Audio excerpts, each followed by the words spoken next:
Essa aula está sendo gravada para a turma de pintura digital para texturização do curso de Jogos Digitais da PUC Minas. Se você estiver vendo essa aula por acaso no YouTube, tem uma chance dessa aula não fazer o menor sentido para você. Essa aula está sendo gravada como material de revisão para os alunos que estão matriculados no curso de jogos e estão assistindo a aula comigo aqui ao vivo. Né? Eles não vão fazer nenhuma grande participação aqui enquanto eu estiver gravando, mas eles têm liberdade de fazer pergunta toda vez que eu abrir para perguntas. Eu vou tentar lembrar de repetir a pergunta deles, com frequência eu esqueço. Tá? Então vamos torcer para o meu microfone pegar pelo menos um fiapo de voz. Tá? Os objetivos da aula de hoje são esses aqui. A gente quer cobrir configuração de input no GIMP, que é uma situação que pode ser necessária, principalmente para quem estiver usando o GIMP numa versão anterior. Falar sobre interface, porque a minha interface do GIMP é um pouco diferente, e isso é uma coisa que eu fiz numa aula anterior para a turma. Então, se você estiver vendo esse vídeo solto no YouTube, não vai ter essa parte, né? Então, procura lá na playlist, a playlist Pintura Digital, vai ter lá a minha configuração de GIMP, tá? Então, eu vou falar sobre a criação da imagem, qual que é o nosso plano de trabalho, falar sobre grid, que é uma opção de ferramenta que eu preciso para demonstrar alguns aspectos, e falar sobre as ferramentas de pintura que eu vou usar e a ferramenta de pintura encaixável, que é o exercício prático que a gente vai executar logo após a minha fala, se houver tempo. Eu não quero falar 100 minutos, mas vai saber, né? Eu adoro o som da minha voz e eu concordo com tudo que eu falo, então às vezes eu ultrapasso o tempo previsto, tá? Então vamos começar com Input Devices, né? Eu estou aqui com um GIMP aberto. Uma coisa que acontece com o GIMP sempre que você for usar uma caneta, uma tablet, principalmente as versões antigas, eu estou na versão 2.10.25, ou seja, eu estou super desatualizado. A versão atual do GIMP é a 3.0.4, a gente está em 2025, né? Então a gente está na versão 3 do GIMP. Essas versões, para os alunos matriculados no curso, elas estão no Canvas, inclusive, tem como baixar as versões portáteis dele, e tem os links para download, caso os alunos precisem. Né? Para quem estiver vendo no YouTube, procura o site do GIMP aí, que você baixa a versão 3.0. Não faz diferença para a nossa aula, mas quem está usando a versão 2.10 principalmente, vai perceber que se eu não espetar o meu dispositivo de desenho, né, minha tablet, ou minha canetinha de desenho, antes de abrir o GIMP, ele não vai reconhecer ela. Então eu tenho que colocar o dispositivo primeiro, antes de abrir. Eu já fiz isso, e se você está vendo o cursor mexendo aqui, eu estou usando uma canetinha numa tela de desenho, né? Eu estou usando um dispositivo da Lenovo, IdeaPad, sei lá o que a tela é a tela de desenho. Né? Então, ela já está sempre ligada. Né? Então, eu não preciso me preocupar em ligar antes do GIMP. Mas se você está usando um dispositivo móvel encaixável, provavelmente você vai precisar lembrar de plugar antes de abrir o GIMP.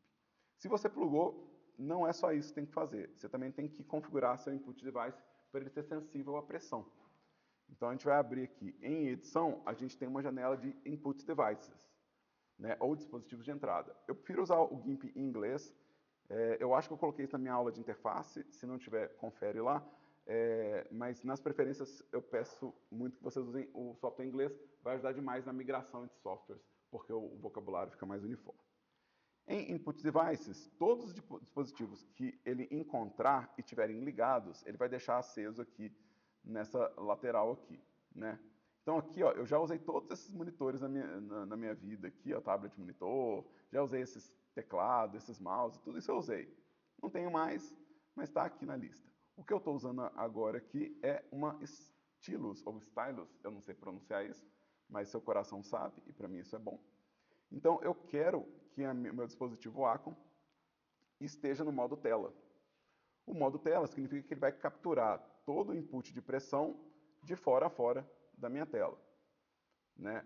No modo janela, ele vai prender a caneta na janela. E isso vai desencontrar um pouco as coordenadas, a menos que você só desenhe em tela cheia, o que nem sempre é muito prático. Né? Então, esse é o modo mais adequado para a gente aqui, que vai estar usando, né, uma série de ferramentas e uma série de recursos. A gente vai estar sempre precisando sair do modo tela cheia. Talvez eu nem nunca entre no modo tela cheia. Tá? Se você tiver com isso ligado, vai aparecer aqui a pressão, a curva de pressão, caso você queira configurar. Isso é interessante para quem, por exemplo, não quer pôr muita força na caneta. Né? Eu estou dentro uma tela, eu morro de medo de arranhar minha tela, então talvez eu queira deixar a curva um pouco mais suave. Né? Então aqui é o meu 0, aqui é meu 1, e o quão rápido eu chego nessa pressão aqui, ou quão demorado eu chego na pressão máxima, pode ser editado. Eu realmente não quero mudar isso aqui, eu não preciso. Tá? Eu estou acostumado com essa caneta no linear, e ela funciona bem. Só é necessário mexer se você sentir que sua caneta não está dando uma pressão que te agrada. Tá? Mudou, só dá um save, está salvo a sua configuração de input. Né? E aí você pode fechar. Você pode ter múltiplos inputs aqui, né? Você pode ter vários dispositivos, né? A gente pode ter o touchpad como um input, a gente pode ter o mouse como input, mas realmente a caneta é a única que realmente faz diferença, porque ela tem essa pressão como variável. Aí, pessoas que estão comigo aqui ao vivo. Alguma pergunta? Tranquilo?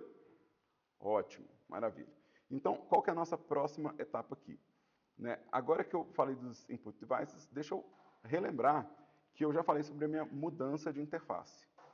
Eu estou usando aqui um seletor de cor no modo paleta. Tá? Vocês não precisam usar igual a mim. Você pode usar, por exemplo, a roda de cor, ou você pode usar esse quadrado de cor, o que você achar que é mais confortável para achar as cores que você precisa. Esses modos aqui, inclusive, aceitam hexadecimal, você pode entrar com valores aqui. Eu gosto de usar paletinha, né? É a minha preferência, então eu estou usando isso aqui. Aqui embaixo, eu estou com as minhas preferências de ferramenta, né? Então as opções de ferramenta. Né? Se você não tiver essas janelas, elas ficam em áreas acopláveis ou diálogos acopláveis. Né? Eu estou usando cores, é a primeira aba que eu mostrei, né? O primeiro abinha aqui é cores. A segunda abinha que eu mostrei é opções de ferramenta, Tool Options, que é esse primeiro aqui. Tá? Então, eu estou usando esses dois para poder trabalhar.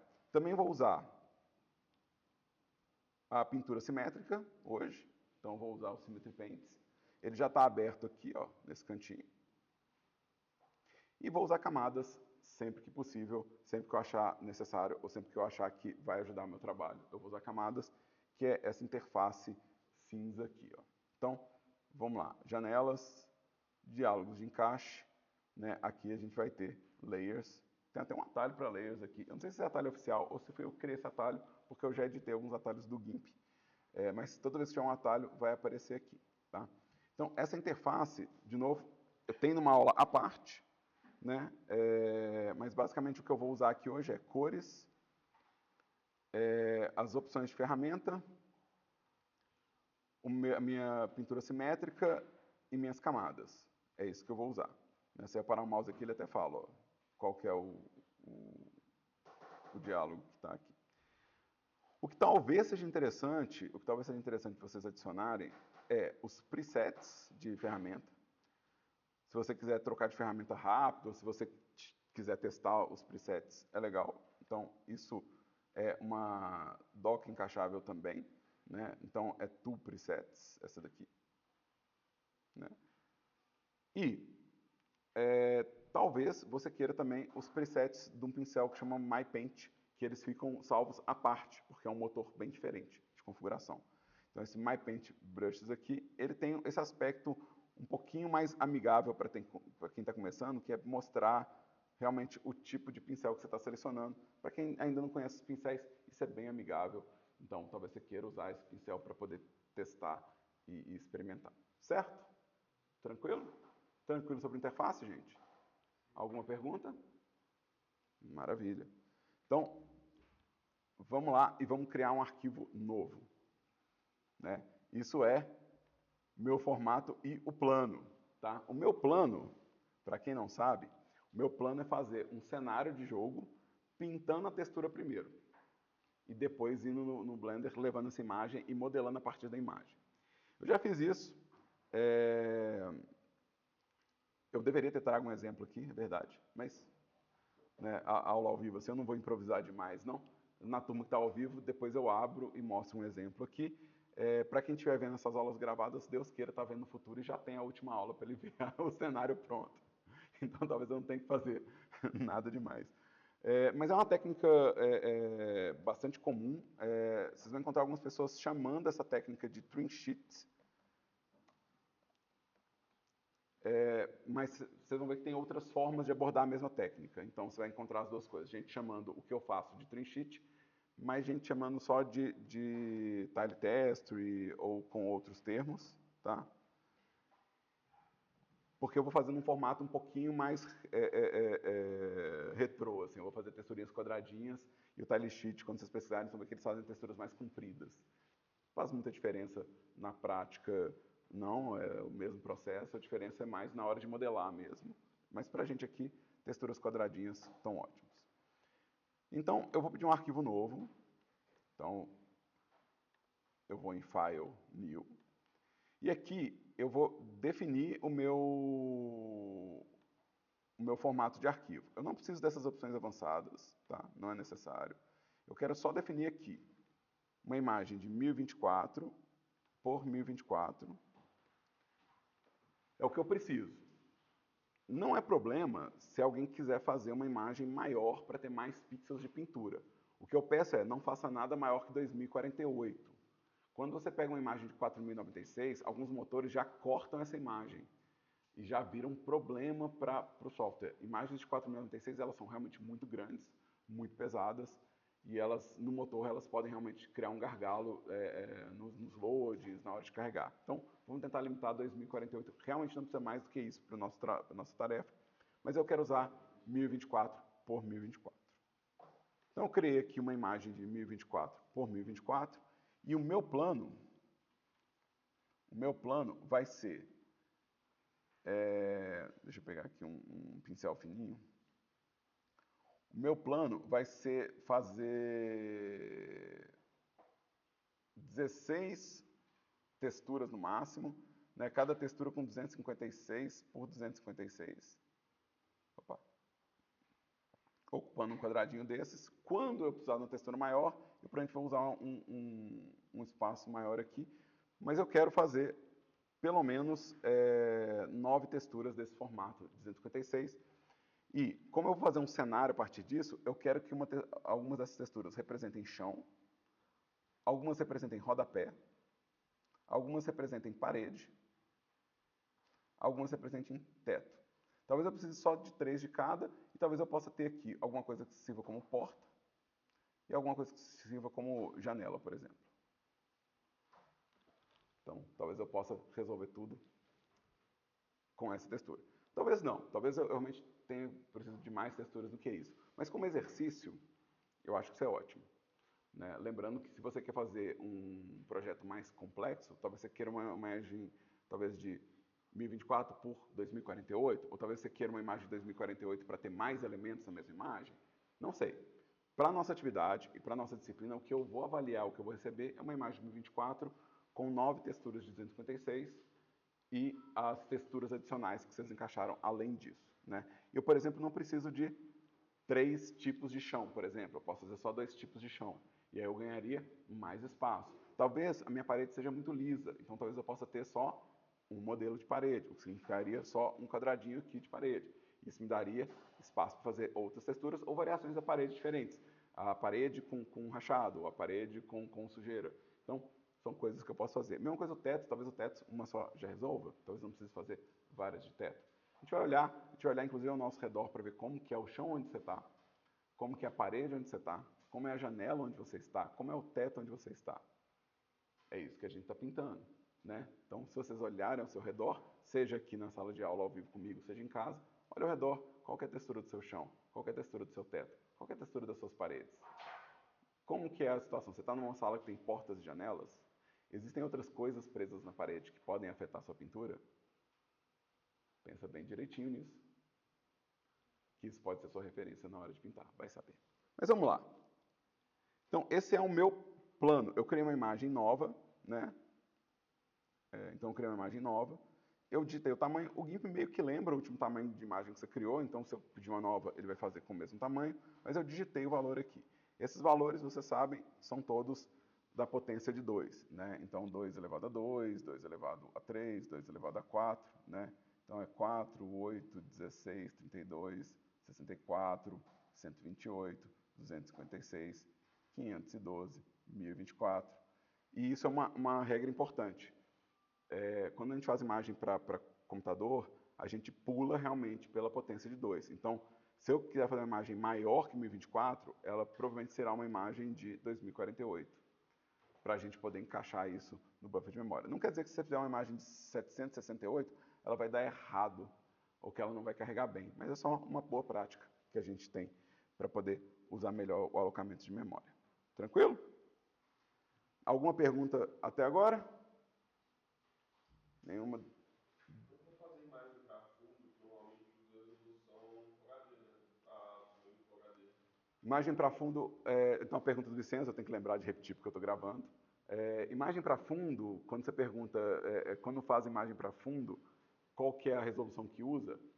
Bom, eu estou pensando que você está perguntando especificamente sobre Skybox, né? Então vamos pensar que o Skybox, ele é uma imagem feita de 6 imagens assim, tá? Uma representando o seu Z positivo, né? Uma representando o seu Z negativo, uma representando o X negativo, uma representando o X positivo, uma representando o Y positivo e uma representando o Y negativo. Cada uma dessas imagens pode ter 1024, se você precisa de muita resolução nesse céu. Porque cada uma delas representa uma tela cheia. Beleza? Tranquilo? E elas podem ser levadas separadamente para o motor. Você não tem que levar tudo junto. Motores como a Unity reconhecem, para a criação de Skybox, as imagens separadas. Então, pode fazer assim. Se você fizer ela com metade do tamanho, vamos supor que você criou ela inteiriça, e se você fizer ela com metade do tamanho, talvez funcione também porque não é o foco do player. Lembra, se você quer muita resolução no céu, é porque o céu é importante para a narrativa ou para a visualização. Você, com 512 funcionaria, por exemplo. Na hora eu pensando em muito de canvas, de tela de menu, que vai ser algo igual claro. Sim, no caso de telas de menu, se você tem uma tela de 1920 por 1080, depende. Porque eu posso fazer essa tela com uma textura repetitiva. Ela não precisa ser uma textura necessariamente. Vamos supor que você tem um fundo de pedra no seu menu. Eu não tenho por que fazer uma pedra de 1024. Eu posso fazer uma pedra de 512 e repetir. E não tem problema. Então, depende. Se você tem uma ilustração, aí sim, no caso de uma ilustração, é bom você fazer na resolução pretendida para o final, né? Então, se você vai fazer um jogo 4K, por exemplo, provavelmente você vai precisar de uma imagem de 2160 para ele poder preencher o 4K. É meio overkill o 4K hoje em dia, tá? Lembrando que no futuro vocês podem olhar para minha aula e falar assim, olha lá o cara do passado falando que 4K é overkill. Hoje qualquer anel interativo roda uma resolução 4K, né? Vai saber como é que é o futuro, né? As telas reduzindo o cara assistindo tudo num anel. Mas, atualmente, né, em 2025, 4K ainda é overkill, mesmo para videogames de alta performance ou para computadores de alta performance. A gente sempre dropa 4K em função de frame rate. Frame rate é mais importante para a gente do que resolução. Então, 1920 por 1080 seria ótimo. Tranquilo?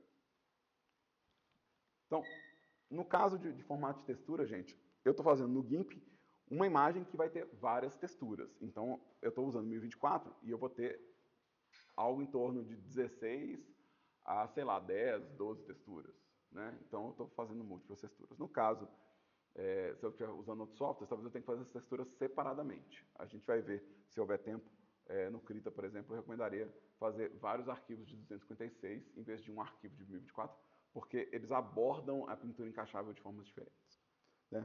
Mas aqui, eu criei isso aqui, deixa eu mostrar essa divisão melhor. Então, eu tenho aqui a minha imagem, né, o meu plano, mas deixa eu ligar o grid para a gente poder ver o meu plano traçado na tela, né?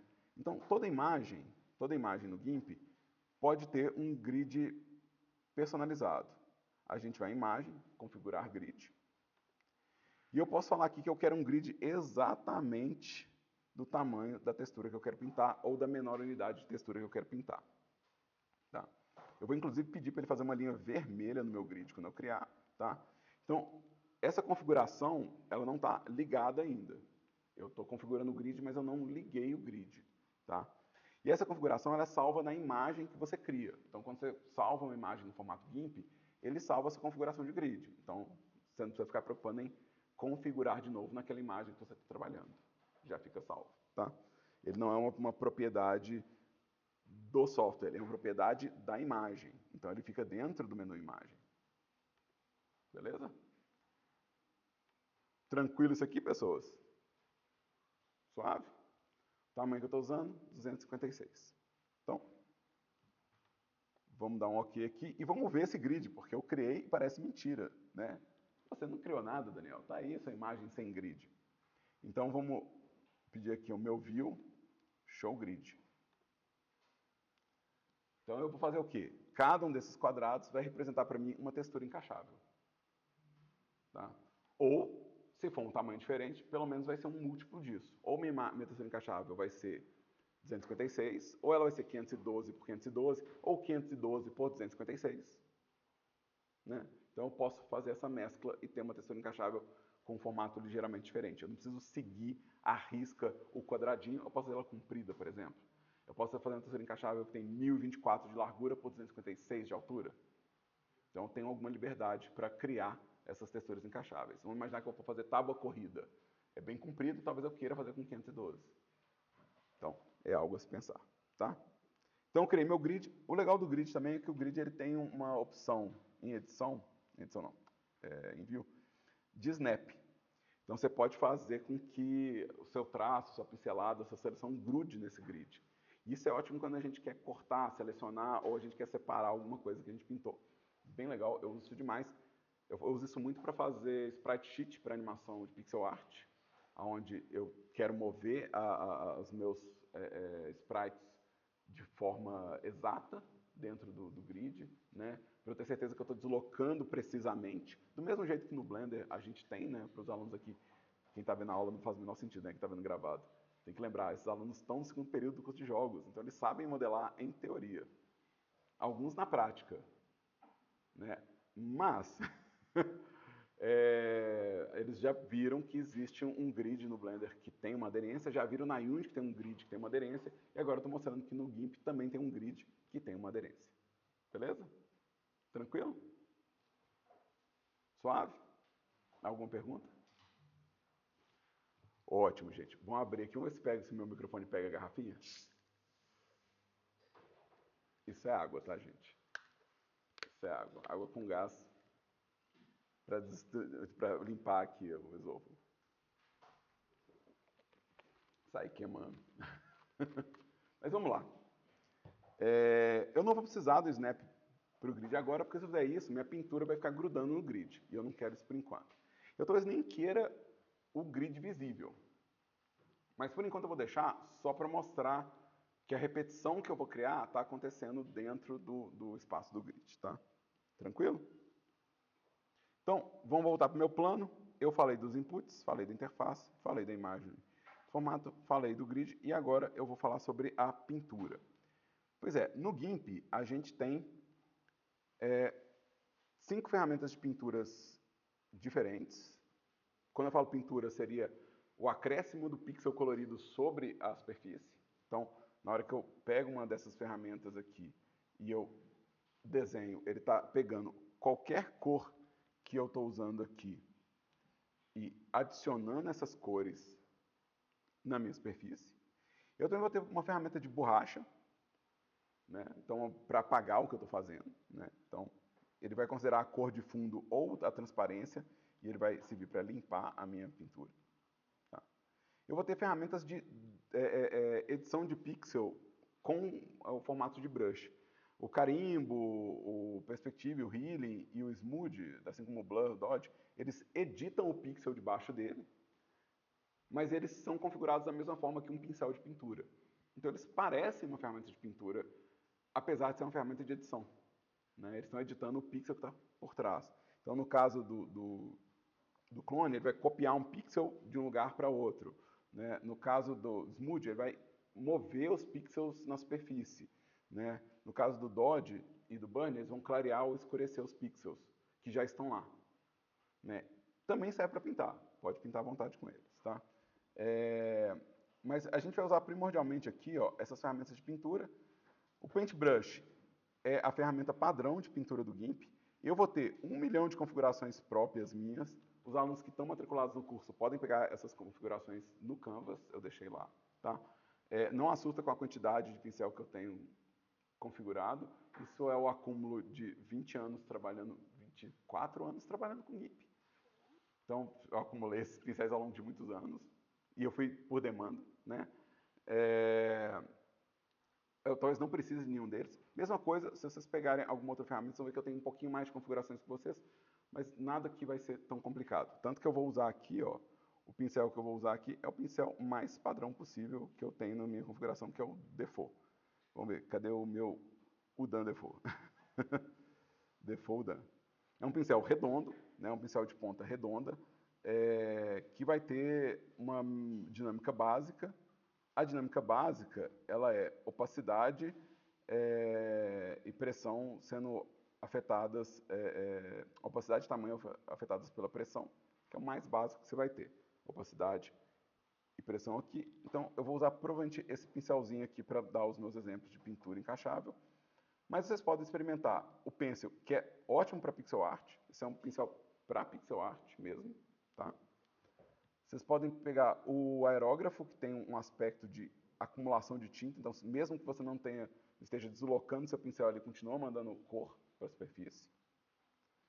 A gente vai ter o Ink, que ele tenta simular uma pena de nanquim. Eu adoro esse pincel, eu uso ele para 1000 coisas diferentes.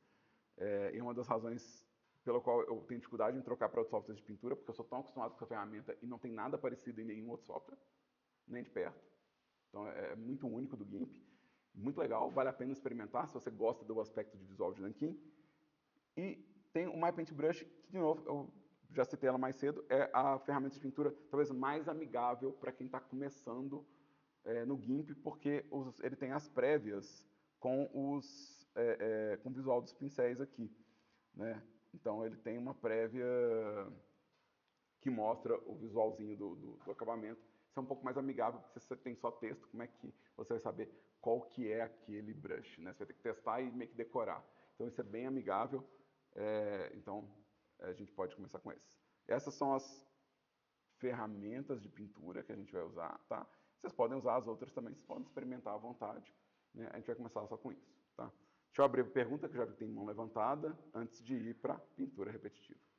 Baião. Você falou que as configurações estão lá no Canvas, mas elas estão no mesmo lugar que você mostrou na aula passada? É a mesma configuração ou é outra separada, com os pincéis? Tá, o que eu estou me referindo existe um arquivo em zip no Canvas, na seção de arquivos, que são as configurações do GIMP, que tem todos os pincéis, meus presets, minhas paletas, tem tudo lá dentro. Também tem no Canvas duas versões do GIMP que são portáteis, vocês podem baixar e rodar no seu PC ou no PC da PUC. Né? A gente está usando a 2.10, acho que nos laboratórios, eu acho que é essa que está instalada, mas já tem a 3.4, então talvez você instalou a 3.4 em casa, vai chegar aqui e não vai ter a 3.04. Então eu deixei a portátil lá. Eu também deixei um plugin que tem para o GIMP, que também eu não achei nada parecido em outro software, que é o Sport Layers, que ele faz, assim, para fazer interface, ele é o meu queridinho, porque eu faço todo o desenho de interface em camadas e o GIMP mostra a prévia do tamanho da camada. Então, na hora que eu exporto, ele exporta já tudo cropado, tudo nomeado, com o nome do layer. Assim, então, eu posso só desenhar a interface e dar um export, vai tudo bonitinho. E ele tem uma série de ações de ajuste, então eu posso, por exemplo, falar para ele considerar só os grupos, ou ele para considerar só tipo um nível mais alto, né, exportar. Então eu consigo fazer grupo de camada e ele entender, você quer exportar os layers, mas você quer tipo tudo agrupadinho igual tá lá. E eu posso ter inclusive um mix de camadas em primeiro nível, que não são grupos, junto com grupos, e ele fala assim, você quer exportar o primeiro nível. É muito bom para produção de coisas 2D, e eu uso massivamente na minha vida para fazer tudo que eu fiz de jogo, passo provavelmente pelo Sport Layers, tá lá também para vocês. Né? Tá em arquivos. Mas hoje, o que a gente quer fazer é pintura encaixável. Então vamos lá, eu peguei um pincel aqui, eu peguei um pincel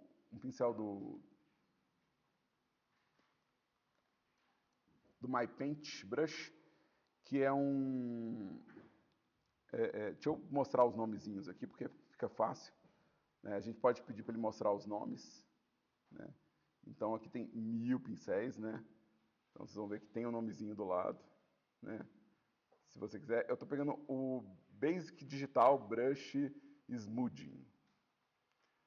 O que isso faz? Isso, na verdade, ele meio que pinta e ele mistura a cor enquanto pinta. Então ele meio que, você consegue, com a pressão, meio que misturar a cor enquanto pinta. bem legal. Eu vou usar esse só para referência, tá? Lembrando que se você quer só desenhar no GIMP, é só correr para o abraço, né?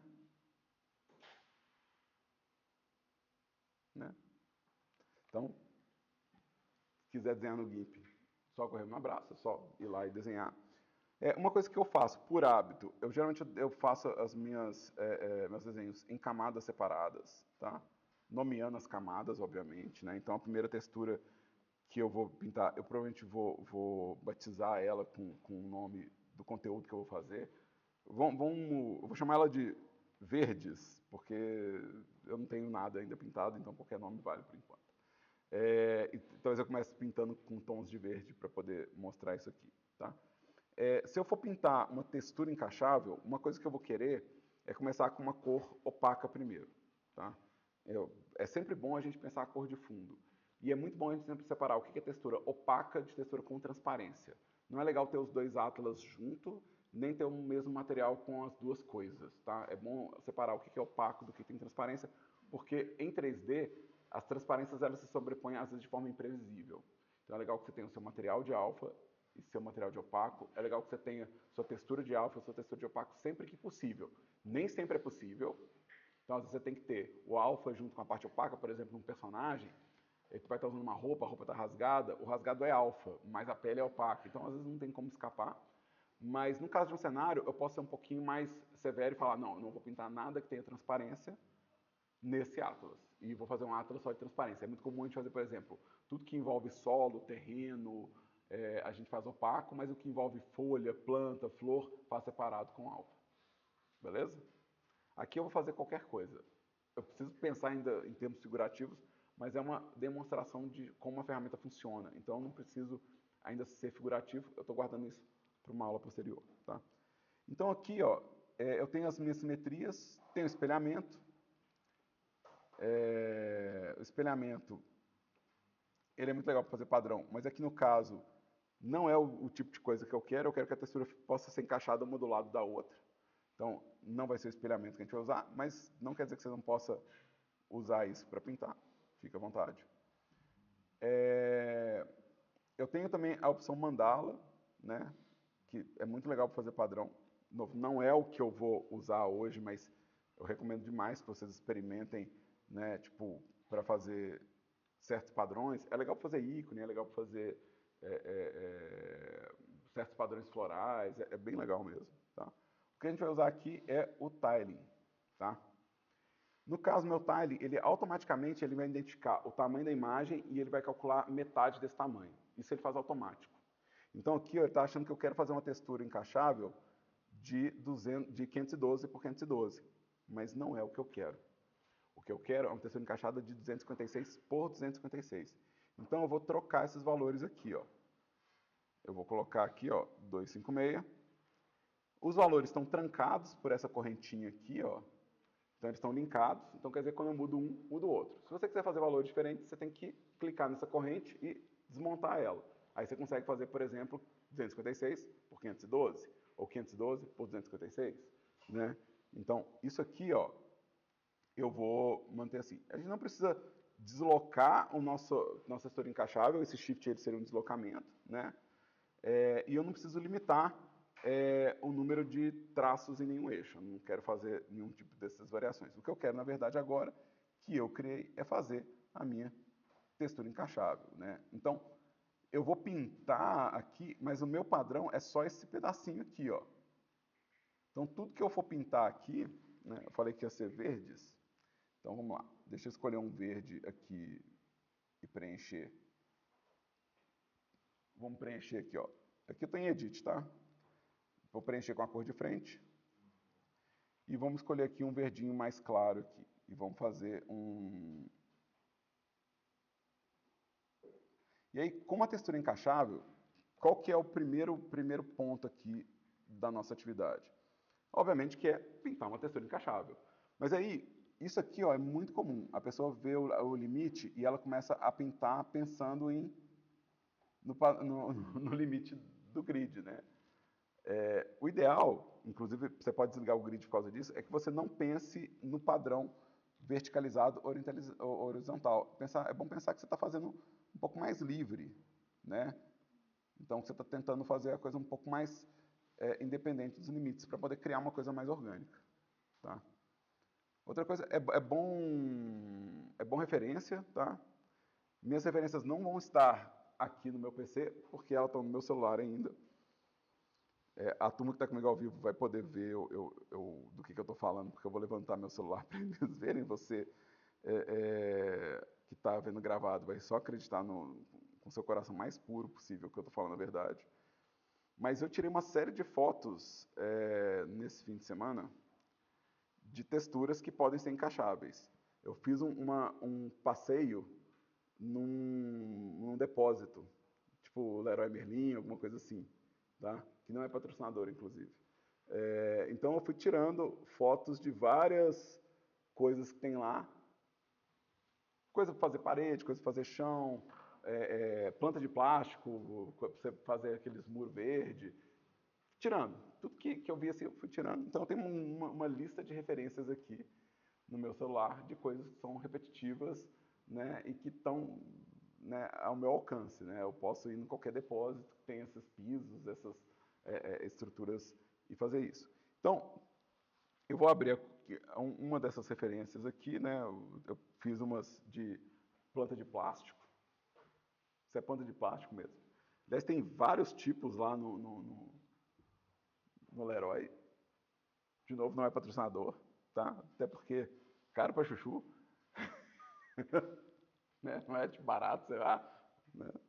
Mas é um passeio, né? Então, vamos lá. Então, aqui, ó, eu tenho esse padrão aqui, que é uma série de folhinhas escuras. Deixa eu desligar aqui o envio. Deixa eu desligar meu grid, né? Então, eu tenho umas folhas que são mais escuras. Eu podia, inclusive, ter começado com uma cor bem mais escura. Eu podia fazer o contrário. E vim fazendo as folhinhas com um tom cada vez mais claro, né? Então, vamos pegar aqui e fazer...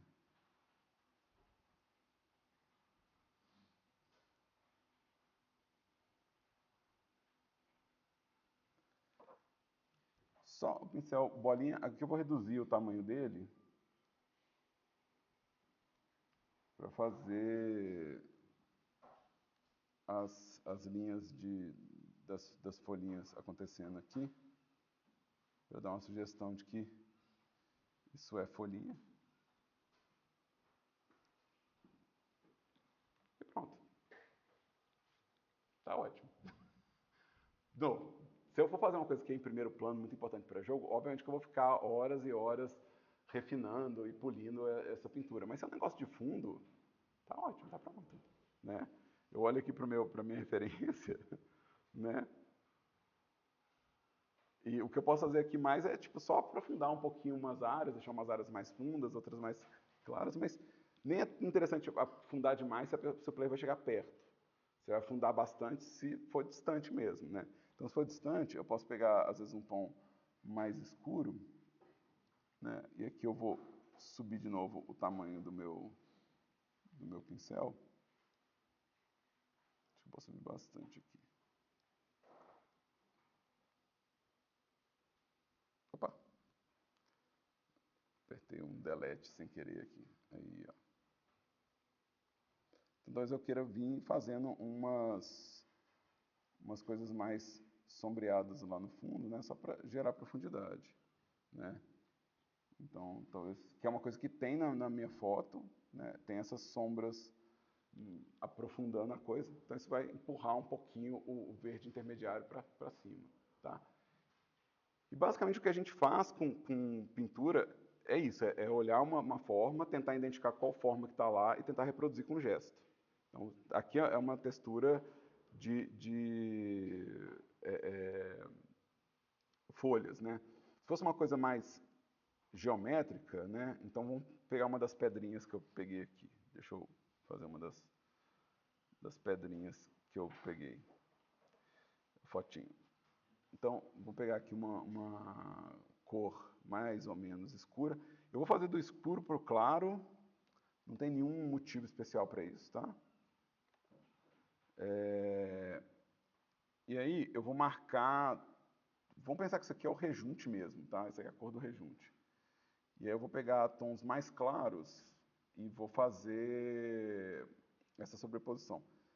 Não sei se eu quero trocar de pincel só para fazer outro. Deixa eu ver o que tem de pincel aqui. Eu tenho um tanto de pincel. Vários dos que eu tenho aqui também são coisas que eu instalei no decorrer de muitos anos de trabalho, gente. Então, eu não sei o que vai ter, o que não vai ter. Ink não. Acho que Ink vai ser muito pequenininho. Acho que eu vou voltar para aquele. Acho que o bolinha vai ser o primeiro, o do dia mesmo. Eu acho que não tem nenhum desses aqui que eu... Clouds, Delay, Detail... acho que aquele tava bom. Acho que não tem nenhum aqui que tá me chamando a atenção para falar, esse aqui... Talvez Knife.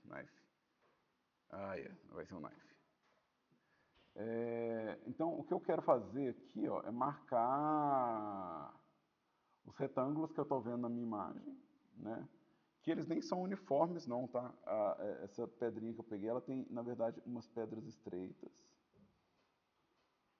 e umas pedras mais largas também. Então, ele vai ter um formato assim. E aí, o highlight do meu muro, ele vem por cima, né? Então, eu vou pegar os tons mais claros e tentar marcar eles na parte superior dessas pedrinhas, tentando manter a cor na parte de baixo, né? Então, depois eu venho refilando aqui essas pedrinhas aqui. Por enquanto eu quero só a corzinha, que talvez eu queira um pouquinho menor. Um pouquinho menor aqui.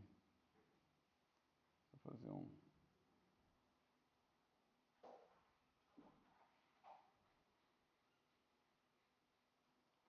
Aqui, talvez eu faça só umas manchas assim, só pra... E eu vou fazer eu vi que tinha um splats aqui em algum lugar, uma coisa que parecia tipo... Splatter... Tinha uns splats aqui, splatter. Esse é bom, ó. Ele já está esparramando uns pinguinhos de tinta pra mim.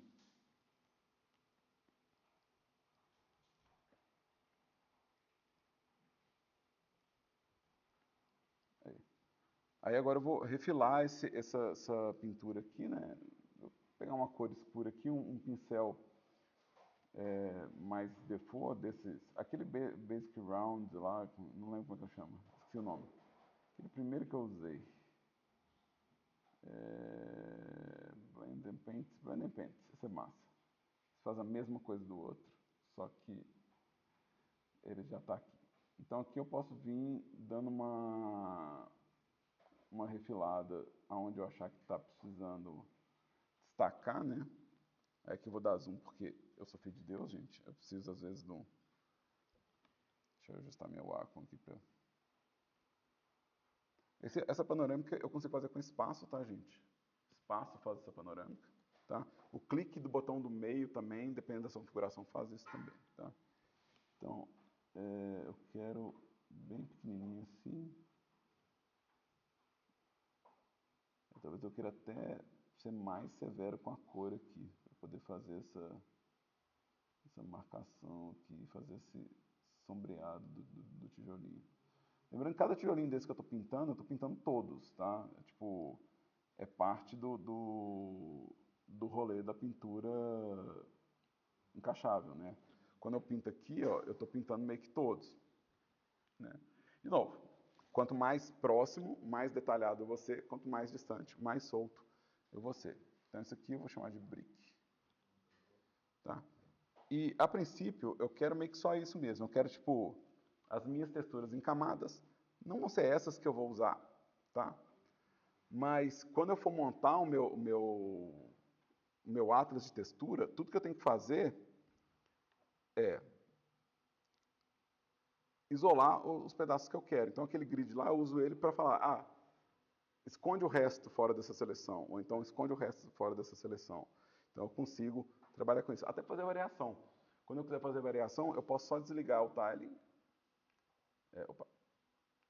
religar aqui o meu grid, e falar, tá, deixa eu fazer uma variação nesse daqui. Então, eu vou ter, tipo, um tijolo com quebrado. Então, eu posso ir desligando e vindo fazendo variável em cada um. Que é uma coisa que eu gosto do formato de tile do GIMP. Porque ele está fazendo numa imagem só, você desligou o tile, você já está pintando as variáveis e já no Atlas. Isso é muito prático. Então, eu gosto um pouco dessa estratégia, certo? Deixa eu abrir a pergunta que tem mão levantada. Diga. Você recomenda, por exemplo, para fazer alguma coisa que muita repetição, tipo um telhado, por exemplo, você recomenda fazer com um grid menor ainda? Não, precisa não. A questão aqui, por exemplo, se o telhado ele vai ser bem visível e você precisa de muitas variações, talvez não seja nem essa estratégia. Talvez a gente tenha, na verdade, no shader, uma coisa que soma por cima das telhas para criar essas variações. Se você precisa que ela seja realmente orgânica. Tá? Isso tem um pouco a ver com a aula que eu vou dar de máscara de textura, que é um pouco mais para frente. Né? Que lá é o raciocínio. Você tem, às vezes, duas texturas e você está usando uma máscara para isso. Então você tem tipo, uma variação de cor e uma máscara que revela aleatoriamente uma cor ou outra. Tá? Se você precisa de poucas variações, eu recomendo exatamente isso. Você desliga o tiling e vai pintando as variações aqui, porque às vezes, cara, 3 variações bem distribuídas é o tudo que você precisa. Né? Agora, coisas muito marcantes, pichação, se é um buracão no muro, alguma coisa assim, isso é legal você ter uma textura à parte com transparência que a gente chama de stencil. E aí a gente vai colando por cima para poder fazer um padrão, aumentando o tamanho, rotacionando. Né? Mas a princípio o nosso exercício é esse. Fazer várias camadas, cada camada com uma textura diferente. Eu vou fazer rapidinho, antes de encerrar a gravação, rapidinho eu vou fazer como é que a gente processa isso no Krita. Né? Como que eu abordaria isso no Krita é um pouco diferente, mas é super fácil. Então não é um grande problema. E nem tem nada de errado você usar o Krita para pintar, é um ótimo software, eu adoro ele. É só porque são mais anos de experiência no GIMP do que no Krita. Tá? Então deixa eu abrir aqui o Krita e mostrar rapidinho como é que a gente vai fazer a pintura encaixável no Krita, caso você queira usar o Krita. Tá? Então a primeira diferença é, na hora de criar um arquivo novo, eu vou criar um arquivo de 256 por 256. Eu não vou querer ele com 1024. Tá? Essa é a primeira diferença. Ele não vai me dar esse espaço de pintura de variação já encaixada. Eu vou ter que fazer as variações duplicando camada e alterando. Né? Mas, de novo, não é mais difícil, né? É mais complicado, não, é só diferente mesmo. Estando no Krita, ele tem um negócio aqui ó, que chama Warp Around Mode. Tá? A gente consegue ver isso em View também. Ele tem um negócio chamado Warp Around Mode e ele tem, inclusive, como limitar a direção desse Warp Around. Né? Então, aqui, ó, Warp Around Mode, você encontra aqui, tem um atalho, ou nesse botãozinho aqui. Ó. Ligou, você já está pintando uma coisa encaixável. Tá? O processo para mim é o mesmo, é criar uma camada, preencher de cor aqui. Ó. E aí eu vou escolher um pincel que tenha esse formato de bolinha, né, um pincel mais genérico assim, e vou escolher a mesma coisa. Né, vou escolher uma cor verdinha, né, vou pegando os tons mais claros, acho que pode ser mais clarinho ainda.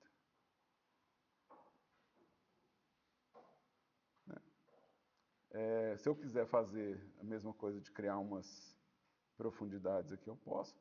E vou fazer o mesmo processo de pegar um tamanho pequeno desse brush com uma cor mais clara para fazer acho que eu baixei demais aqui. Para fazer tipo as linhas das folhas, né? O mesmo processo, tá? Só que aqui a textura ela está cortada em 256. Lá no GIMP ela não está cortada. De novo, parece uma desvantagem quando a gente olha assim, olhando o Krita, foi super rápido de criar, super ágil. Parece uma desvantagem, mas na hora de compor uma imagem com múltiplas texturas, o GIMP recupera um pouco dessa vantagem. Então fica 0 a 0. Não tem nenhum melhor ou pior, não. Fica pau a pau, porque aqui no Krita, se eu quiser fazer todas as texturas encaixáveis num grid, eu vou ter que ficar deslocando todas elas, encaixando, né?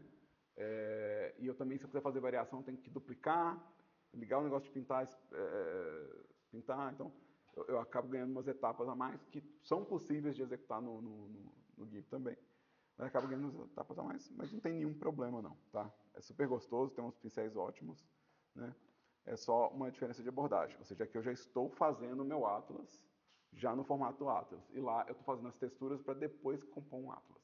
É essa a diferença. Antes de eu encerrar a gravação, mais alguma pergunta, gente? Então, para quem está aqui comigo ao vivo, obrigado. Lembrando que vocês estão em sala de aula, vocês já podem começar a pintar as texturas repetitivas aí. E para quem está vendo no YouTube, obrigado, espero que seja útil. Lembrando, esses vídeos não são monetizados, eles são puramente para ajudar mesmo. Então é isso.